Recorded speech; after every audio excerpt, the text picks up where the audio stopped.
Salam hangat. Saya ingin bertanya, masih ingatkah Anda dengan pembukaan Undang-Undang Dasar 1945? Mudah-mudahan masih ingat. Sebab di pembukaan Undang-Undang Dasar itulah hitam di atas putih tercatat harapan bangsa Indonesia. Disitulah dikumandangkan alasan negara kita lahir.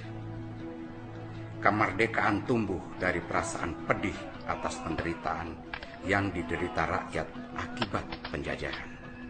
Karenanya, kemerdekaan Indonesia lahir atas kesadaran yang mencerahkan bahwa penjajahan tidak sesuai dengan peri kemanusiaan dan peri keadilan. Oleh sebab itu, penjajahan di atas dunia harus dihapuskan.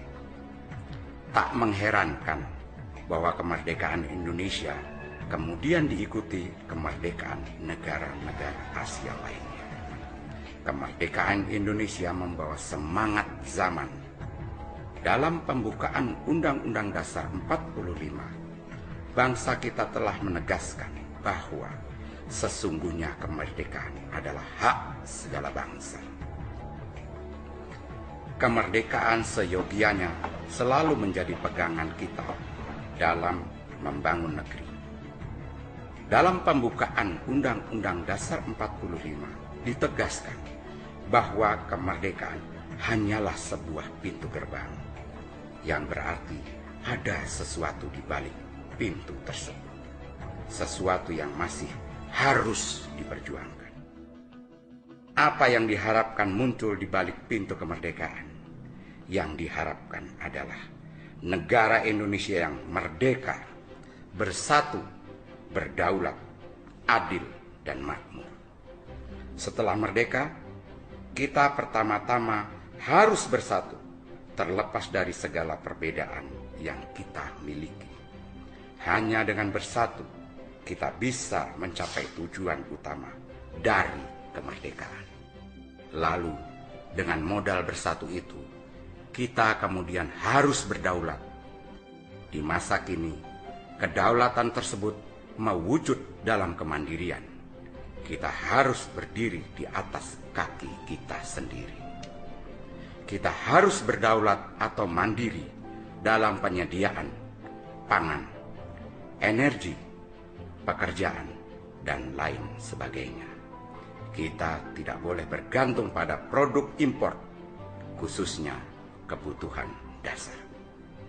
Kita juga harus mandiri dalam mengelola sumber daya alam kita sendiri dengan sepenuh-penuhnya kepentingan rakyat. Masyarakat yang bersatu dan mandiri memerlukan prasyarat ketiga, yakni keadilan. Tanpa keadilan, sirna rasa saling percaya. Persatuan akan runtuh. Kemandirian ikut hancur. Keadilan adalah perekat dari persatuan dan kemandirian. Rakyat harus merasakan keadilan, baik secara hukum maupun ekonomi. Oleh karena itu, yang terutama harus kita wujudkan adalah keadilan. Kemandirian dan keadilan sosial akan mewujud dalam kemakmuran yang sesungguhnya, yakni kesejahteraan yang dapat dirasakan seluruh bangsa Indonesia. Kesejahteraan yang adil adalah milik semua orang, bukan hanya milik segelintir penduduk. Rekan-rekan, seyogianya kita selalu kembali kepada harapan kemerdekaan dalam pembukaan Undang-Undang Dasar 45. Tujuan kita adalah kemandirian, keadilan, dan kesejahteraan. Itulah yang harus kita perjuangkan bersama.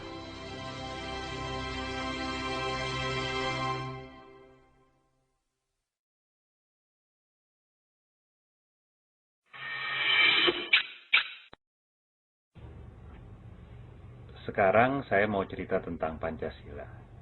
Kita udah sering dengar tentang Pancasila. Tapi sebenarnya apa sih Pancasila itu? Bagi saya, Pancasila itu ibarat buku manual, pedoman bagi bangsa Indonesia untuk mencapai cita-cita masyarakat yang adil dan makmur. Ini adalah Kepulauan Indonesia yang terdiri atas ribuan pulau. Ini menunjukkan bahwa Indonesia adalah negara yang sangat luas. Setiap pulau didiami oleh berbagai kelompok masyarakat yang beraneka ragam, baik adat istiadat, budaya, maupun kepercayaannya. Keberagaman ini adalah suatu kekayaan, suatu kekuatan. Di negara yang memiliki keragaman diperlukan suatu unsur perekat yang universal. Unsur perekat ini adalah kepercayaan akan adanya Tuhan. Inilah yang menjadi dasar yang utama. Jika kita sepakat dan meyakini adanya Tuhan, maka kita akan menghormati keberagaman. Karena keberagaman itu terjadi atas keinginan Tuhan. Walaupun kita beragam, namun pada dasarnya kita adalah sama, yaitu manusia. Ketika kita sudah mampu untuk menghormati sesama manusia, maka kita akan menjadi manusia yang beradab. Ketika kita sudah tidak lagi membeda-bedakan manusia, ketika kita sudah menjadi manusia yang beradab, otomatis akan tercipta persatuan.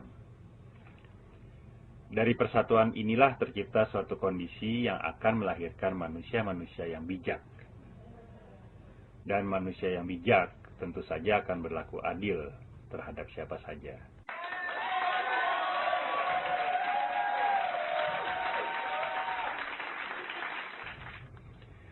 Nah, bagaimana kondisi sekarang? Bakar-bakaran tempat ibadah masih saja terus terjadi. Tawuran dan kekerasan karena perbedaan suku, agama, dan golongan masih sering kita lihat. Jadi, untuk mencapai cita-cita masyarakat yang adil dan makmur, benahi dulu hal-hal yang mendasar tadi.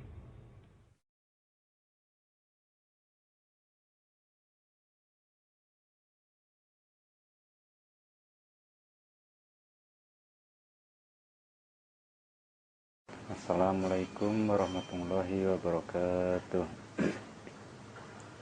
Perkenalkan, nama saya Supriyadi.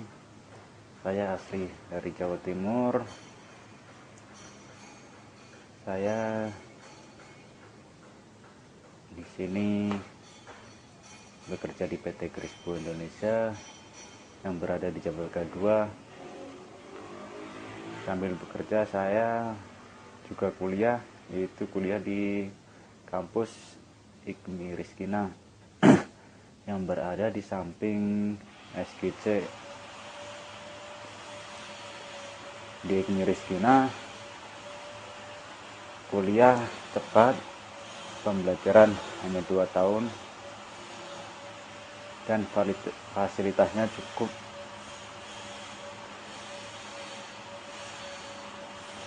Di IKMI waktunya kita bisa nentuin kapan mau masuk, bisa masuk reguler, bisa masuk eksekutif. Dan kalau nggak masuk, kita cuman hanya kirim SMS saja. Makanya itu saya pilih kuliah di IKMI Rizkina. Biayanya juga terjangkau, tempatnya juga terjangkau dari kerjaan saya. Saya lahir pada 8 Maret 1991 di Kota Bojonegoro.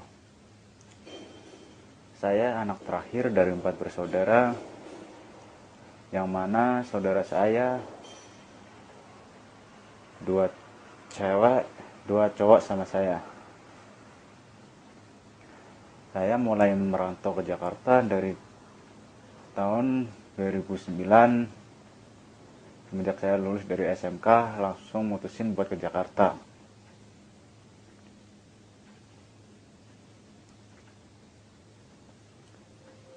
Tapi saya mulai kuliah di IKMI Rizkina.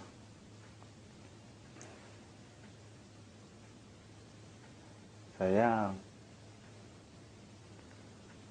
senang kuliah di IKMI Rizkina karena dosennya baik-baik, mahasiswanya juga baik-baik. Di sana ada 2 jurusan, yaitu jurusan akuntansi, komputer, dan teknik komputer atau jaringan. Saya mengambil teknik komputer karena saya ingin belajar dan saya ingin bisa komputer. Di sini saya mau melengkapi prasyarat buat Ukom,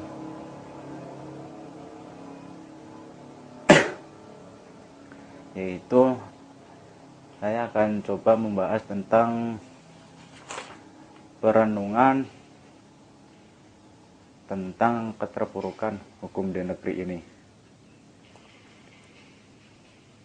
Sejatinya hukum itu ada untuk melindungi masyarakat agar tercipta kedamaian dan ketentraman serta kebahagiaan. Tapi kenyataannya sekarang hukum tidak lagi bisa memberi rasa aman untuk masyarakat. Di mana-mana terjadi pelanggaran terhadap hukum. Hukum bukan lagi sebagai sarana untuk menciptakan keteraturan dalam masyarakat, namun hukum dipergunakan untuk sebagai sarana kekuasaan.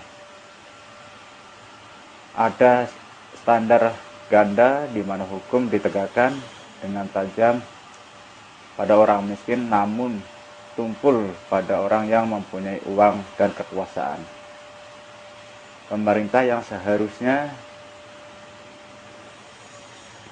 sebagai fasilitator, dan mediator serta menjamin hak dari masyarakat pun ikut terlena dengan praktek ketidakadilan. Terjadi konflik sosial di mana-mana tanpa ada penanganan yang serius. Bahkan gaung sentimen terhadap agama dan etnis dipakai sebagai sarana pemecah belah persatuan dan kesatuan. Pancasila sudah tidak lagi mengakar dalam sanubari dan kecenderungan praktek ideologi lain semakin marak tanpa toleransi, sehingga pertikaian terjadi karena ketidaksikapan dan ketidaksiapan pemerintah dalam menghadapi gejolak. Alhasil hukum di negeri ini memang sedang mengalami proses pembusukan. Moral para penegak hukum diragukan, bahkan moral para elit politiknya pun dipertanyakan. Akhirnya kita berada pada sebuah pertanyaan. Inflasi itu akan dibawa kemana negeri ini, dan akan seperti apa kan negeri ini ke depannya? Pertanyaan yang membutuhkan perenungan panjang karena keterbukaan hukum terlalu dalam terasa. Pluralisme haruskah penyebab keterpurukan? Pendiri negeri ini adalah kumpulan orang-orang bijaksana dengan pemikiran jauh ke depan sehingga menjadikan Pancasila sebagai landasan ideologi bangsa. Namun sebelum Pancasila dirumuskan, disahkan sebagai dasar filsafat dan ideologi negara, nilai-nilainya telah ada pada bangsa Indonesia yang merupakan pandangan hidup, yaitu berupa nilai-nilai adat istiadat serta nilai-nilai kekuasaan materialis Pancasila. Dengan demikian, antara Pancasila dengan bangsa Indonesia tidak dapat dipisahkan, sehingga Pancasila adalah jati diri bangsa Indonesia. Setelah bangsa Indonesia mendirikan negara, maka oleh pembentuk negara, Pancasila disahkan menjadi dasar negara Republik Indonesia. Sebagai suatu bangsa dan negara, Indonesia memiliki cita-cita yang dianggap paling sesuai dan benar, sehingga segala cita-cita, gagasan-gagasan, ide-ide tertuang dalam Pancasila. Maka dalam pengertian inilah Pancasila berkedudukan sebagai ideologi bangsa dan negara Indonesia dan sekaligus sebagai asas persatuan dan kesatuan bangsa dan negara Indonesia. Dengan demikian, Pancasila sebagai dasar filsafat negara secara objektif diangkat dari pandangan hidup yang sekaligus juga sebagai filsafat hidup bangsa Indonesia yang telah ada dalam sejarah bangsa sendiri. Pandangan hidup dan filsafat hidup ini sendiri merupakan kristalisasi nilai-nilai yang diyakini kebenarannya oleh bangsa-bangsa Indonesia, yang menimbulkan tekad bagi dirinya untuk mewujudkan dalam sikap, tingkah laku, dan perbuatannya. Pandangan hidup dan filsafat hidup ini merupakan motor penggerak bagi tindak dan perbuatan dalam mencapai tujuannya. Nilai-nilai Pancasila ini telah tercermin dalam khasanah adat istiadat serta kehidupan keagamaannya. Ketika pendiri negara Indonesia menyiapkan dirinya, negara Indonesia merdeka sadar sepenuhnya untuk menjawab suatu pertanyaan yang fundamental, di atas dasar apakah negara Indonesia didirikan, dengan jawaban yang mengandung makna hidup bagi bangsa Indonesia sendiri, yang merupakan perwujudan dan pengejawatahan nilai-nilai yang dimiliki, diyakini, dihayati kebenarnya oleh masyarakat sepanjang masa. Dalam sejarah perkembangan dan pertumbuhan bangsa sejak lahir, nilai-nilai ini sebagai hasil pikiran-pikiran dan gagasan-gagasan dasar bangsa Indonesia tentang kehidupan yang dianggap baik. Mereka menciptakan tata nilai yang mendukung tata kehidupan sosial dan tata kehidupan kerohanian bangsa, yang memberikan corak, watak, dan ciri masyarakat dan bangsa Indonesia, membedakan dengan masyarakat atau bangsa lain, berpangkal tolak dari struktur sosial dan struktur kerohanian asli bangsa Indonesia, serta diilhami oleh ide-ide besar dunia. Maka pendiri negara kita yang terhimpun dalam Badan Penyelidik Usaha-usaha Persiapan Kemerdekaan Indonesia atau BPUPKI, dan terutama dalam Panitia Persiapan Kemerdekaan Indonesia atau PPKI, memurnikan dan memadatkan nilai-nilai yang dimiliki, diyakini, dan dihayati kebenarnya oleh bangsa Indonesia menjadi bangsa yang merumusnya tertuang dalam Undang-Undang 1945. Sebagai ideologi negara, pandangan hidup bangsa dan negara, dan sumber dari segala sumber hukum di Indonesia. Seperti kita ketahui bersama, secara geografis dan demografis, negara kesatuan Republik Indonesia yang kita cintai ini mempunyai kemajemukan dan kebinekaan agama, sosial, budaya, dan politik, ekonomi, dan lain-lain.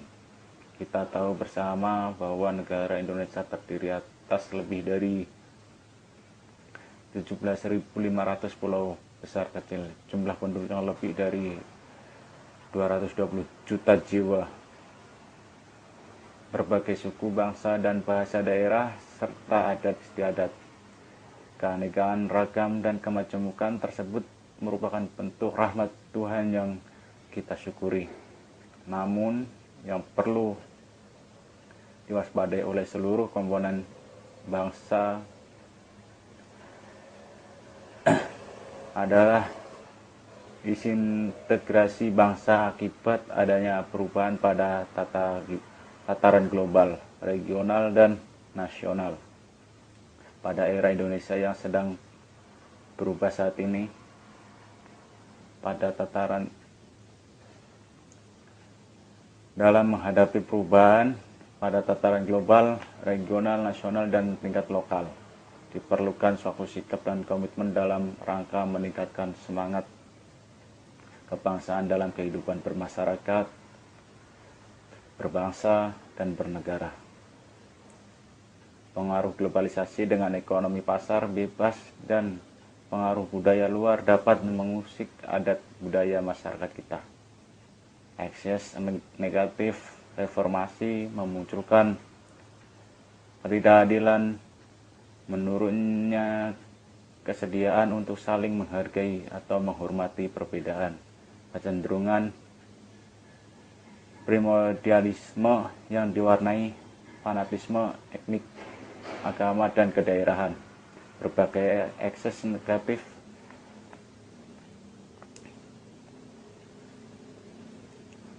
proses demokrasi menimbulkan kerawanan sosial dan potensi kesenjangan. Pengelolaan sumber daya alam tidak memperhatikan kesejahteraan masyarakat, munculnya kekecewaan yang berdampak negatif bagi kehidupan bangsa. Selain itu, pluralitas masyarakat majemuk Indonesia yang begitu tinggi ternyata masih menyimpan potensi laten konflik yang sering memperhatikan masyarakat luas. Perbedaan etnik, suku, asal-usul golongan, dan agama masih sering dieksploitasi oleh pihak yang tidak bertanggung jawab untuk mengobarkan api permusuhan. Sejumlah anggota masyarakat ternyata belum mampu secara tulus untuk bersikap toleran atas perbedaan pendapat di ruang publik yang terbuka. Kekerasan, ancaman, intimidasi, dan aksi teror masih sering digunakan untuk menyampaikan pesan dan aspirasi sekelompok masyarakat kepada masyarakat lain yang dianggap berbeda. Konflik ternyata juga bisa diawali oleh kurang mampunya masyarakat menerima kekalahan dari sebuah persaingan politik. Hal ini masih cukup nyata terlihat sebagai gejala untuk memunculkan pasca pilkada. Walaupun sejumlah besar pilkada dapat diselenggarakan secara baik di beberapa wilayah, namun pilkada masih diikuti oleh konflik berkepanjangan yang diwarnai oleh kekerasan, ancaman, dan perusakan baik terhadap kelompok lawan politik maupun terhadap KPUD yang bersangkutan.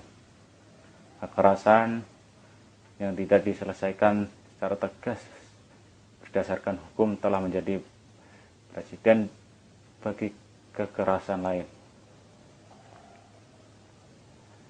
yang pada akhirnya menciptakan kondisi haus dan anarkis di dalam masyarakat luas.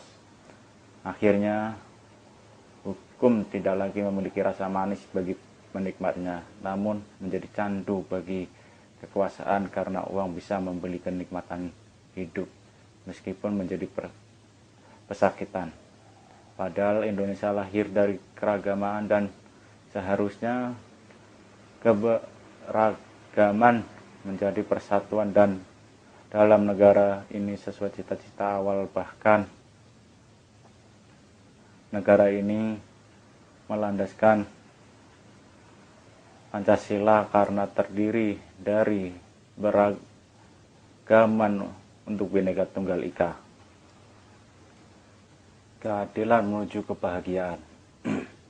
Sumber kehidupan telah cukup tersedia di dunia, sehingga tak boleh ada seorang pun yang lapar. Amartya Sen dalam The Poverty and Famine 1981. Demikian diungkapkan oleh seorang ekonom dan filosof terkenal dari India, Amartya Sen. Seharusnya sebagai bangsa yang kaya, masyarakat Indonesia hidupnya harus sejahtera. Namun kenyataan masih jauh api dari panggang.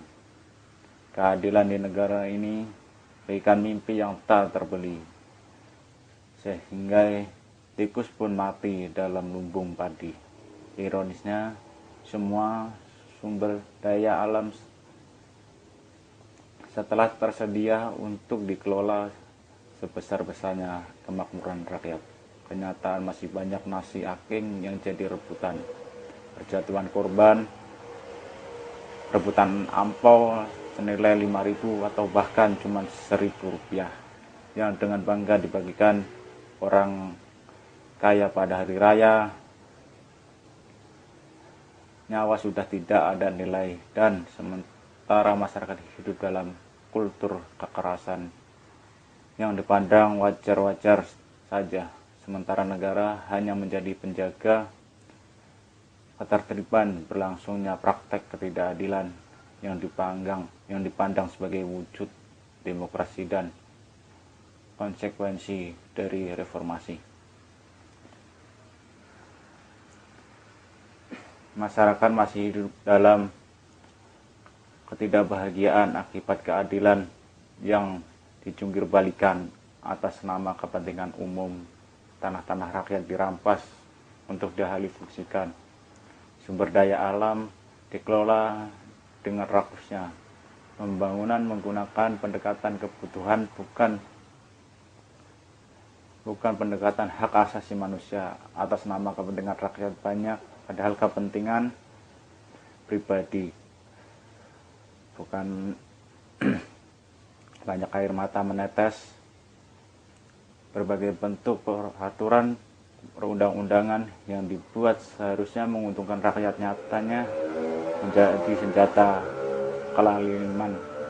Belum lagi kebijakan ngawur pejabat pemerintah dengan mengeluarkan izin pengelolaan sumber daya alam kepada pihak swasta tanpa pengawasan dan pertimbangan, semakin memperpanjang sejarah penderitaan rakyat.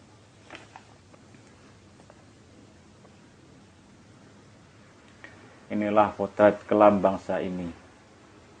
Pertanyaannya muncul, apakah dengan menyatakan kebenarannya aku telah menjadi musuhmu? Reformasi memunculkan manusia-manusia Esau berhati takut, menjagal akhirnya dijagal, seperti dalam kisah Alkitab, kasus-kasus korupsi yang marak terjadi sekarang. Banyak orang-orang yang menyatakan kebenarannya justru yang terpenjara. Orang lalu takut menyatakan suara kenabian karena semua kaum ulama dan pendeta sudah senang menjadi selebritis. Di masa kemiskinan Indonesia, para kaum cendekiawan dan elit sibuk memamerkan harta, dan wakil rakyat pun sibuk uji kelayakan mobil Ferrari. Apakah pantas dibawa untuk sidang di gedung DPR yang terhormat? Untuk kesekian kali, jangan salahkan rakyat jika mereka turun ke jalan untuk menyuarakan suara hati, meskipun mereka tahu konsekuensinya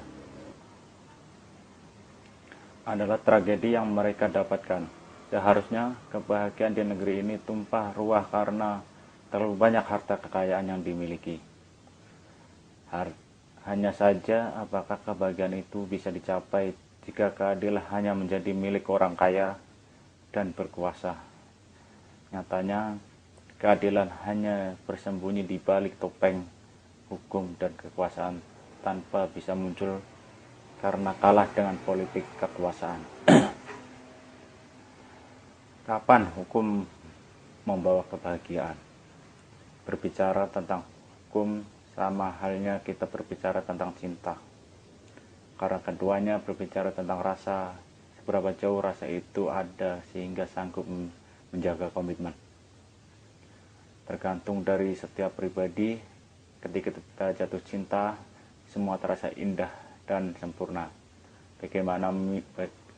bagaikan mimpi tanpa terbangun, dan bagaikan burung yang terbang menembus langit dan cakrawala sehingga bisa melihat semua keindahan bumi. Namun, apakah cinta yang kelihatan itu benar-benar cinta, ataukah cinta karena harta dan materi? Dalam kehidupan berbangsa dan bernegara, ketika wilayah dalam Nusantara menyatakan bergabung dalam Indonesia, itulah pertama kalinya masyarakat jatuh cinta pada negara yang namanya Indonesia, yang karena kecintaannya rela berperang melawan penjajah ataupun apapun taruhannya.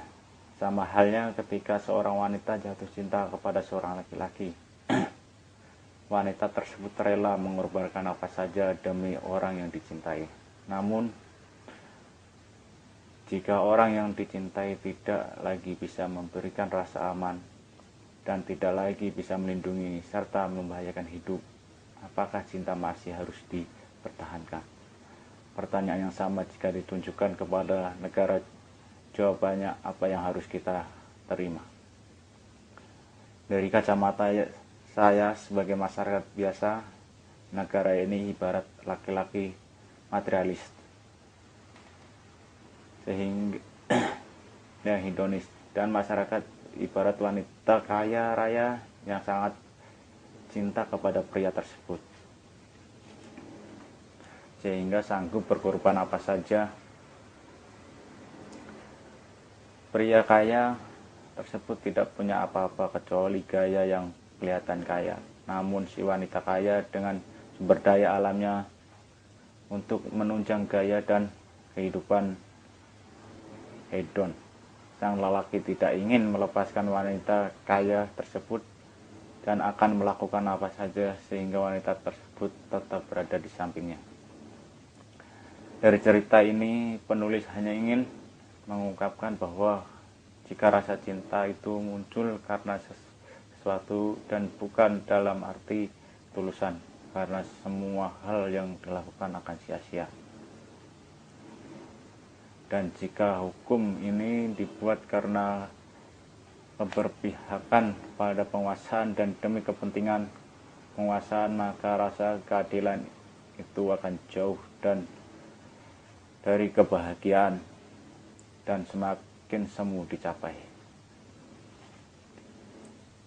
Terjadinya pelanggaran dan ketidakadilan disebabkan karena nilai moral dan nilai kebenarannya akibat kebutuhan ekonomi yang terlalu berlebihan dibandingkan dengan kebutuhan psikis yang seharusnya berbanding sama.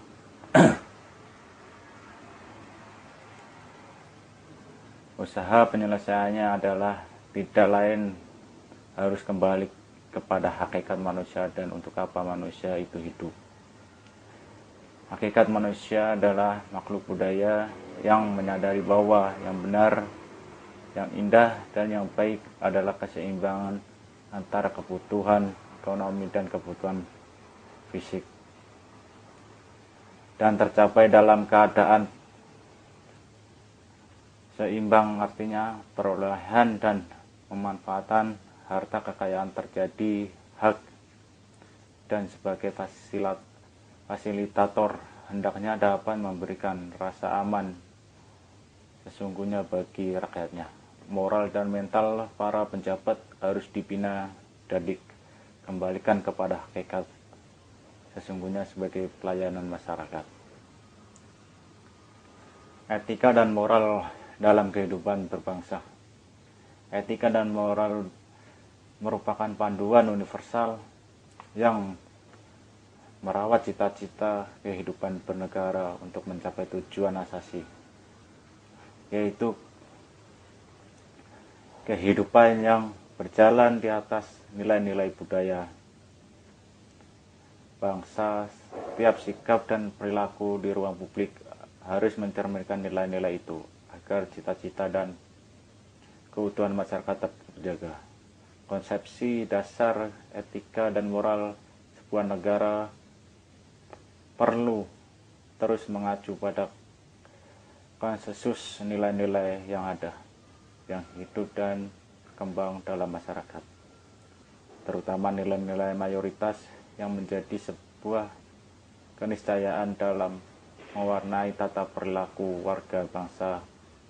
Hal ini akan terjadi jika politik kekuasaan berjalan di atas landas demokrasi dan menetapkan rakyat sebagai berdaulat. Etika akan memberikan semacam batasan maupun standar yang akan mengatur pergaulan manusia di dalam kelompok sosialnya. Dalam pengertian secara khusus dikaitkan dengan interaksi sosial kita, etika dirupakan dalam bentuk aturan tertulis yang sesuai sistematik sengaja dibuat berdasarkan prinsip-prinsip moral yang ada, dan pada saat yang dibutuhkan akan bisa difungsikan sebagai alat untuk mengontrol segala macam tindakan yang secara logika rasional umum dinilai menyimpang. Dengan demikian, etika adalah refleksi dari apa yang disebut dengan self-control, karena segala sesuatunya dibuat dan diterapkan dari dan untuk kepentingan sekelompok sosial itu sendiri. Moral lebih mengacu pada baik buruknya manusia, sebagai manusia menuntun manusia bagaimana seharusnya ia hidup atau apa yang boleh dan apa yang tidak boleh dilakukan. Dalam kehidupan sosial, semua masyarakat mempunyai aturan moral yang membolehkan atau melarang perbuatan tertentu. Tata laku ini harus diikuti oleh anggota masyarakat dan akan menimbulkan hukuman bagi pelanggarnya. Ukuran moral seharusnya didasarkan pada nilai budaya yang timbul dan berkembang di masyarakat dan atau negara yang dianut. Etika dan moral dalam kehidupan berbangsa dan bernegara di Indonesia dapat digali dari Pancasila yang merupakan dasar negara. Pancasila memancarkan nilai-nilai etika dan moral yang harus ditumbuhkan, kembangkan, dan diimplementasikan oleh setiap individu warga negara Indonesia. Etika dan moral berbangsa dan bernegara perlu dianggap sebagai etika terapan karena kekuasaan di bidang kehidupan berbangsa dan bernegara. Sebagai etika khusus, etika dan moral berbangsa merupakan kontekstualisasi aturan moral umum dalam situasi konkret.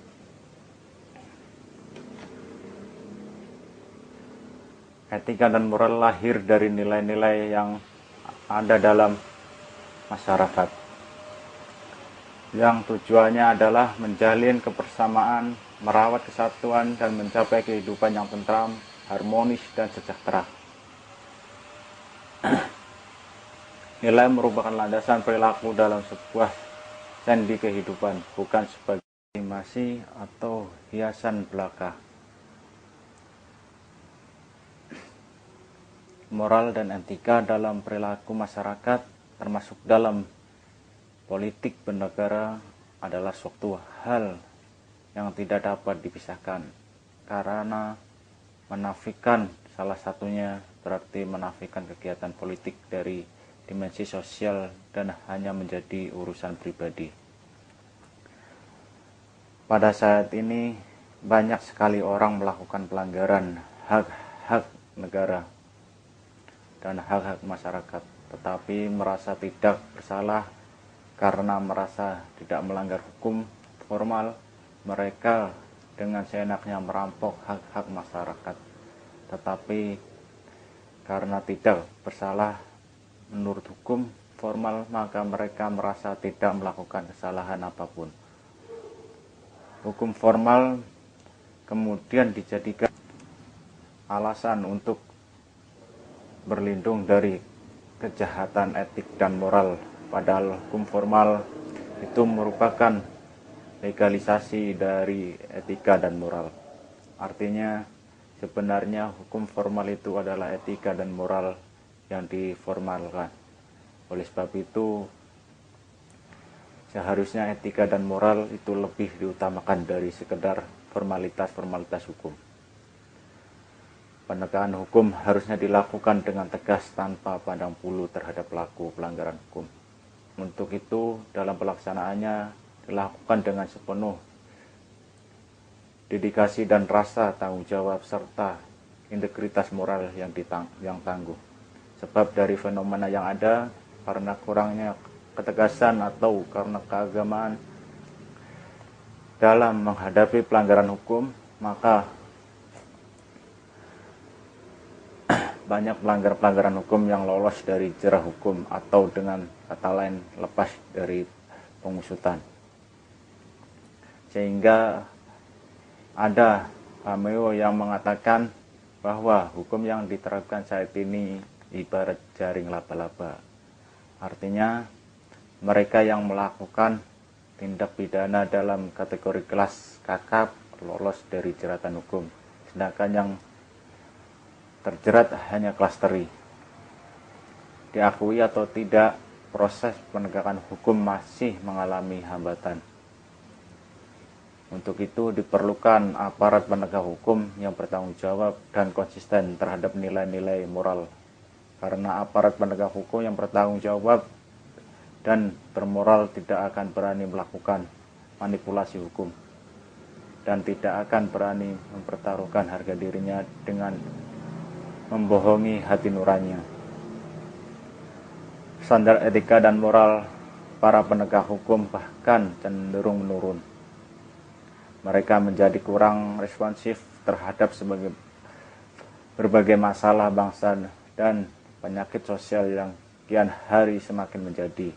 Korupsi yang seharusnya diproses secara hukum demi mewujudkan keadilan tidak jarang malah melahirkan kejahatan baru berupa pemerasan, penyuapan, dan jual beli kasus. Kesadaran dan ketaatan penegak hukum tampaknya memudar. Etika dalam konteks penegak hukum adalah seperangkat prinsip moral yang membedakan apa yang benar dari apa yang salah, apa yang pantas dan tidak untuk dilakukan oleh seorang penegak hukum. Etika ini menjadi pegangan baik dikata ia menjalankan tugas dan fungsinya sebagai penegak hukum. Bekerjanya hukum dan penegak hukumnya tidak bisa steril dari masalah non-hukum. Kekuatan-kekuatan lain mulai dari turunnya integritas moral, hilangnya independensi politik, ekonomi dan sosial masyarakat, serta ketidakpatuhan terhadap kode etik profesi hukum yang mengikatnya akan menentukan penegak hukum di Indonesia.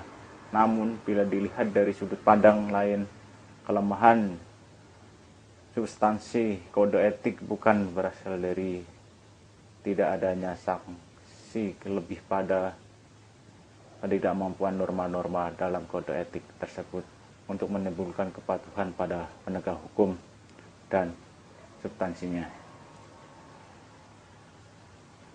Elit politik dan elit penegak hukum mempunyai interest atau kepentingan dalam banyak kasus hukum, terutama yang menyangkut uang dalam jumlah besar dan kepentingan politik. Proses rekrutmen penegak hukum tidak mempertimbangkan faktor moral. Faktor ini juga tidak diprioritaskan dalam menyeleksi orang yang akan menduduki pejabat yang potensial. Dalam konteks ini, fakta rusaknya penegak hukum di Indonesia bisa ditaksirkan sebagai ambruknya nilai sadar diri, sehingga jatuhlah nilai dan hakikat hukum. Penegak hukum bukan lagi tuan atas perbuatannya, tetapi tuan bagi kekuasaannya. Uang dan jabatan haruslah disadari benar bahwa upaya menegakkan hukum tidaklah semudah membalikkan telapak tangan.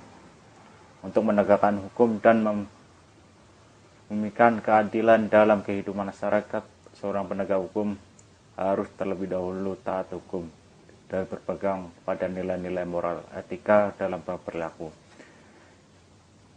Ialah harus mampu menegakkan keduanya, menegakkan etik dalam dirinya dan menegakkan hukum dalam kehidupan masyarakat.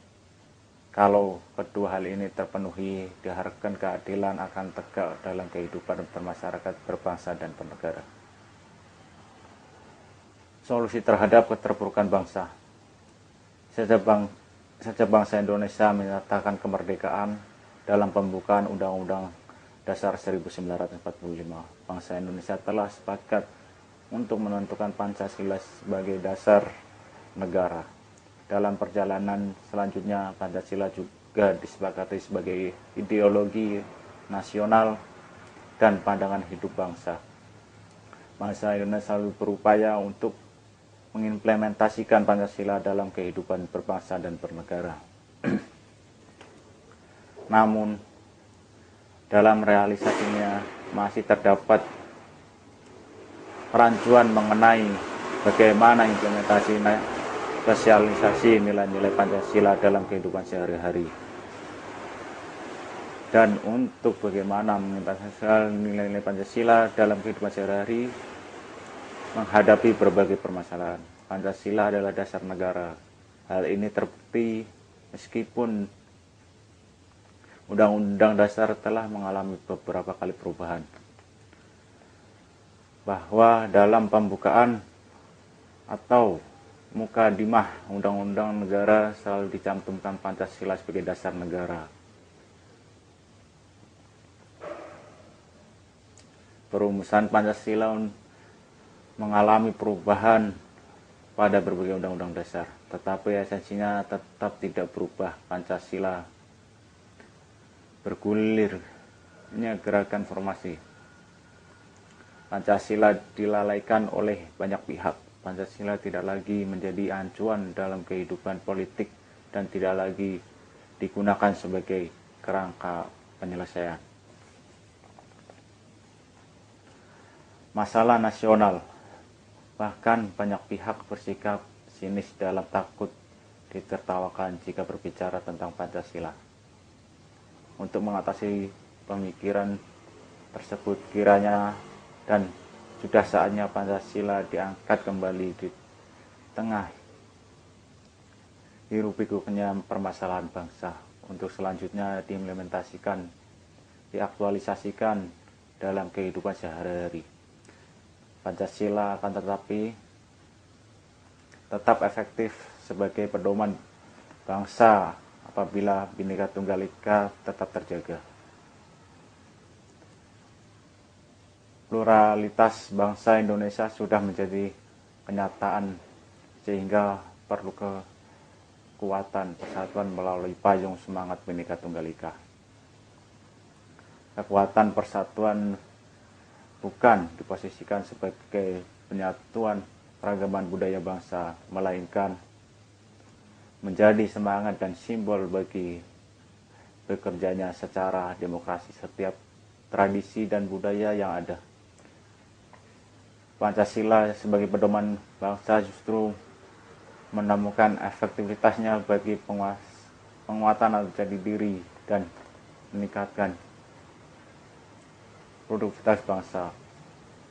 Untuk menghadapi fenomena melalui dilupakannya Pancasila, diperlukan upaya untuk menggalang persatuan dan kesatuan bangsa yang didasari oleh pemahaman dan penghayatan yang sama atas nilai-nilai yang dasar yang terkandung dalam Pancasila. Pancasila sebagai dasar negara dan falsafah hidup bangsa sekaligus sumber semangat dan kekuasaan bangsa sudah seharusnya dijadikan acuan untuk menyelesaikan permasalahan bangsa dan negara.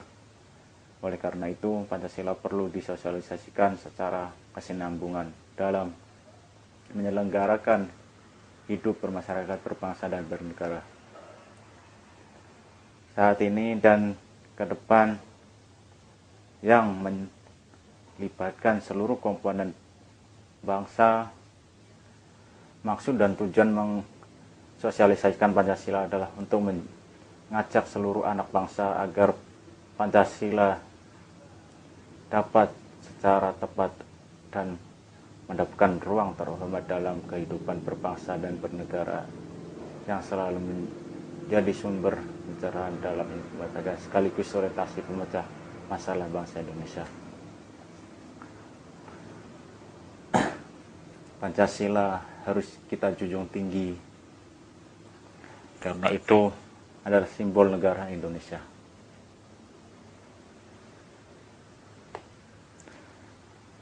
Sudah kita ketahui banyak, apalagi sekarang pelajar-pelajar banyak yang tidak hafal Pancasila. Seharusnya itu bisa dihafalkan dan harus tahu apa makna dari Pancasila.